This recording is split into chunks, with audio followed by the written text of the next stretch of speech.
съм як виж макъв съм, мър, котарак, виж макъв съм, батко, че нас команяк, виж макъв съм, той е психопат, знаеш, и ловец съм. Я да звънна аз на Роглеви да ги предупредя, че ще им идвам на гости.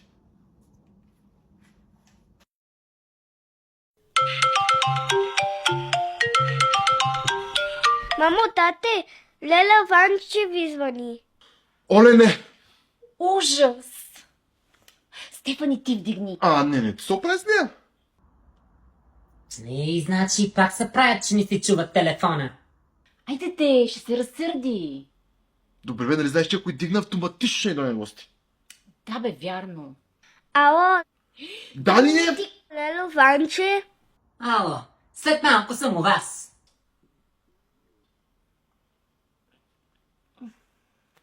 Бил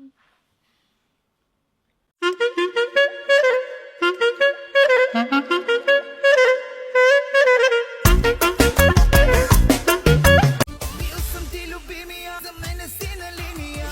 Си се върнала, мъжете върнала. Дай да те изпитам и на физика. Съвета ми към вас е да си бъдете вие. Хората, които ви уважават за това, което сте, ще ви уважават и без да правите простотиите, които те правят. Ако не ви харесват и не ви уважават заради нещата, които правите или не правите, то това си е техен проблем, а не ваш. Това го научих малко след като приключих с тези простоти алкохол и цигари. Алкохола не води до нищо хубаво. Не мога да ви дам един позитив от това нещо. Вечерна кралица, сутрин е принцеса, дразниш ли я пари, а в очите и пожари, само като мине пъти пак.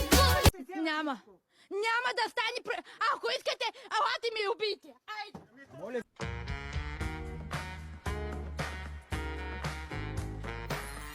Само ми кажете, когато сме готови да почвам да говоря. А почнахме ли? Оле, къде ми камерата? Здравейте! Аз съм Жозепа, но всички нагалено ми викат Жужи. А в социалистическите мрежи съм по-разпознаваема като Жужи долна черта official. Ами аз съм инфлуенсърка, модел, дизайнер, актриса. Не съм русалка! Но в момента съм безработна. Мечтата ми е да стана певица, по-точно пок-фолк певица. Те червени домати, кой ги мама разклати, те червени домати. Да. Дали мога да пея? Кой ги мама разклати? Те нали за това са измислили плейбека? Той нали ще го изреже ти?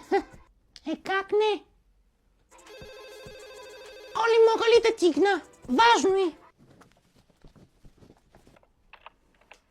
Ало, майко, кажи ма. Не мога да говоря, че в момента съм на интервю.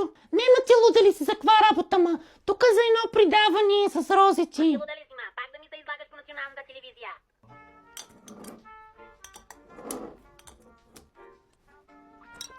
Нима снимайте, пия вода. Влизам в предаването с розети с една цел. Да намериш любовта? Не бе, ти лут ли си? Да изкарам някой друг лев и да натрупам малко последователи.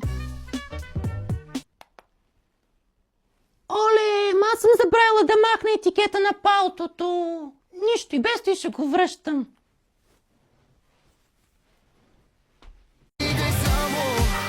Гласът ми няма ти да чуеш на пияно. Ще свиря за това, че искам те в бяло. А ти заспивай пак на неговото рамо.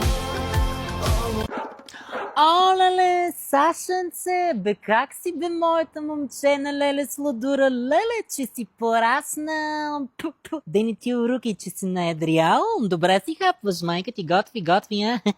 Деде можеше и моя Георги така да си хапва като тебе, че станал кекъв, да налее малко кокъл, че той направо ще се щупи. Ам ти ко правиш, бе, моето момче? Майка ти ко прави? Все му лъжи, че ще дой да пи кафе, от дома и не идва. Виждам я се с други приятелки. Ще и се скарам като я видя. Ти къде? На къде отиваш? До магазина майка ти ли те прати? Ей, значи виж как слушаш. Моя Георги не мога да го изкарам от вкъщи. Да вземеш да му се обадиш да излезете малко, че той вкъщи домашар станал. Че не мога да го накарам да излезе. Нами добре, на леле, момчето. Ай, хубавчета видях да пратиш поздрави на майка си и да й кажеш да дойде да пи кафе у дома. Айди, чао, на леле сладура. Че порасна. Пу, да не му руки. Добро утро, ученици! Хайде всички мобилни устройства да се изключат и да бъдат оставени тук на бюрото до мен. След малко чета инструктажа. Моля, никой да не пише по листовете преди да сме казали. Започваме сега. Какво се случва там отзад на последния чин? Казахме ли без излишни разговори по време на матура? Или искате да ви анулирам работата и да ви пратя в къщи? Тихо! Да ходим после да пием. Какво се случва там? Първо правило на външно оценяване е да няма включени мобилни устройства и да бъдат предадени на бюрото. Веднага да се предаде. На кого е? Хайде, давай го този телефон, давай го. Значи, всички да внимават, иначе анулирам и гоня. Вземи го, прибери този телефон. Браво бе, Георги! Браво бе! Цял ден си се затворил в тая стая като лалугер. На тоя телефон. Телефона по-важен ли от майка ти, бе? По-важен ли? До 5 минути да си слязал долу да ми помогнеш да изчистим, че Леле ти, Снежа и Сашко идват на гости след малко. Няма да се излагаме. Къщата е в окаяно състояние. Ама то защото е такъв като теб ми стои и нищо не прави цял ден. Какво ме гледаш като пингвин? Тръгвай!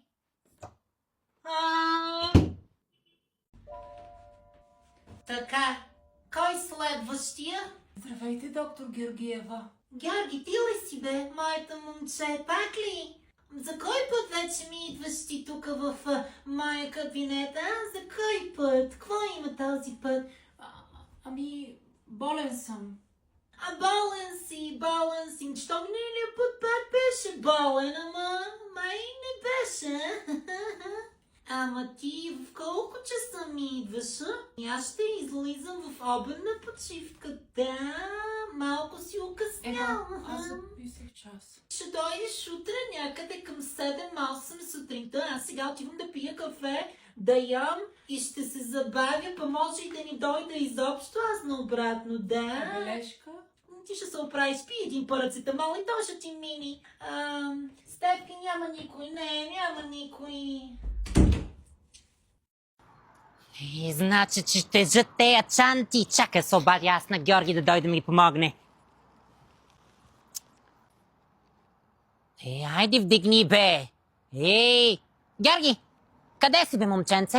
Играя на компютъра. На компютъра. Айде слизай да ми помогнеш с чантите, че много тежат. Да, прибирам се от магазина. Награбила съм се като магаре.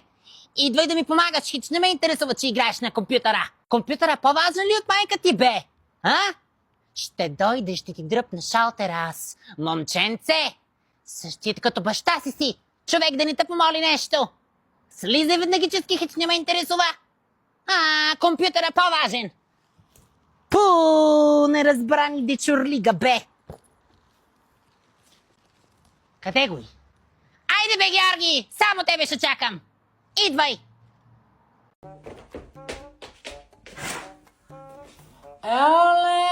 Че хубаво време навънка, как пиче, днеска направо ще съм в много добро настроение, ми се струва, да? Мамо, да знаеш, че излизам с приятели да играем, че е хубаво времето. Георги! Къде ще ми ходиш с деца ти, бе? Навънка не е окосено, не е изчистено, не е прибрано, не си изкарал и пералнята. Ще ми излизаш ти да ми играеш с деца. В никакъв случай. Значи, разваляш ми настроението от рано сутрин. Никъде няма да ходиш. Хващай косачката и почвай да косиш трева.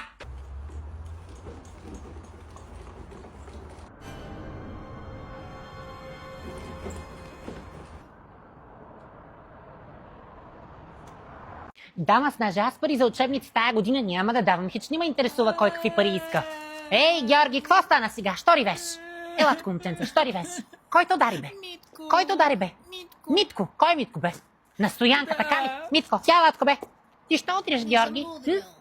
Що си позволяваш да удриш моето дете? Ами аз ако те цапна, утре майка ти ще дойде на вратата да ми лопа да ми се прави на интересна. Няма да го удриш. Ей, под една детска градина сте. Георги, ела тука. Няма да играеш с него. Няма да играеш. Майка му не го научила на възпитание. Не дай да ми ревеш, а то пердаш тук пред всичките. Ще има за какво да ревеш след той. Ей, значи, голямо магара е то с малкия бе, Митко на Стоянка. Голямо. Айде, стига си ривал. Каква хубава манта имаш, ма. Мама, да, ма, знаете ли откъде я взехме? Чакай да ви покажа. Гледай, бутни. Ликра. Това е куприна. Куприна ли, ма? Аз ликра мислиш. Куприна, Взеха от една втора употреба, ма тихо. Да не знаят много хората, че от втората употреба пазарувам. Да, взех Ма от ти май София. си я сложила наопаки. Ма то сега модерно така, ма гледам ги ония ден, момиченцата излязли и се облек нещо наопаки. Ти слагат... то за уроки има, мамо. То За уроки? има. Оле, ами да, ами зато и аз видях във Фейсбука, че те пише служи си манта наобратно, че да не ти е Сега на мръсния за видео на цифрите. цигана, ма преди малко пражих такова, ма... Какво се казва? Какво прави, ма филия? Филии пражих, да, но еми бяха ми дошли тук на гости. Купшичетата, към да ги нарана. Ще тя майка им няма ги нарани. Бре. Еми момичета, оба си приказваме ние, ама времето минава, ние трябва на пазар. Ако моя иска да си татуира целия гръбначен стълб и цялото лице. Ма как можеш да му даваш такива неща, ма? Няма да давам. бе. Няма да му даваш, ма Аз да му се излага. давам. После ще го приказват хората, като ти на някъде. На работа няма да го вземат. Като са ни дърт. Еми като стани дърт, ще овисни кожата. То е много грозно, ма много грозно, хич. Не. Майко. Аз на моя Георги, да ти разправям, му казах, нацапаш ли се, излизаш от къщата ми. Веднагически излиза от къщата ми, хич няма да се разправям, Аз пари ще му давам, той ще си цапа кожата. Няма как да стане. Не. Духай кафето. Духа, ма, то много пари, ма, гледай. Пари. Запали на цигарка. Аз не пуша, ма, аз ги спрях. Аз ги нося само и те за пърлама. Браво на тебе, браво. Ами ти от кога пушиш, ма? Светле. Давна, ма. Ма не ти казах, че то ти отрова, ма ще се разболееш. Да не ме живот Докторката ми каза, че ако продължавам тъй да пуша, искам да се самоубивам. Как? Ами да, права е докторката ти, що не я слушаш? Така, деца, слушайте. Отивам до учителската стая, за да взема дневника, че го забравих. Докато ме няма, искам да сте тихи, защото днес има проверяващи в училище. Разбрахме ли се? Айде! Излезе! Пускай!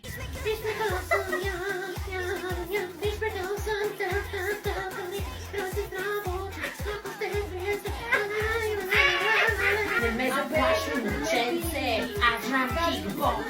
Учила съм карате.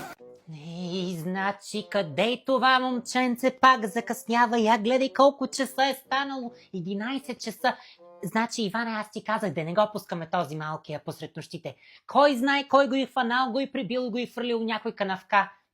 Наше както е заспал, направо не знам. Успокой се, Маваня, успокой се, пак ще дигнеш кръвно. Бе, не ми казвай да се успокоя, бе. Не си го раждал ти, че да се успокоявам. Ей, на теб ти е лесно. Лесно ти. Ей, значи, защото ти си виновен. Ти се го пускаш да излиза посред нощите. Ей, Гуна, пак аз съм виновен. Хич не ме интересува, че и с Сашко или с Машко. Ей, значи, както е кекъв, кой знае кой го е набил? Аз ти казвам, някой го е набил. Значи, аз си знам, ей тука, 9:00 трябва да си вкъщи. Значи, стъмнили са навънка, мръкнили са, край. Да? Сега ще му звънна. Избраният номер е за... Гона, не си дига телефона, няма батерия. За какво му купувам аз този телефон? За какво? Ей, само да се приберето и аз ще го оправдая. Ще го направя на нищо. значи,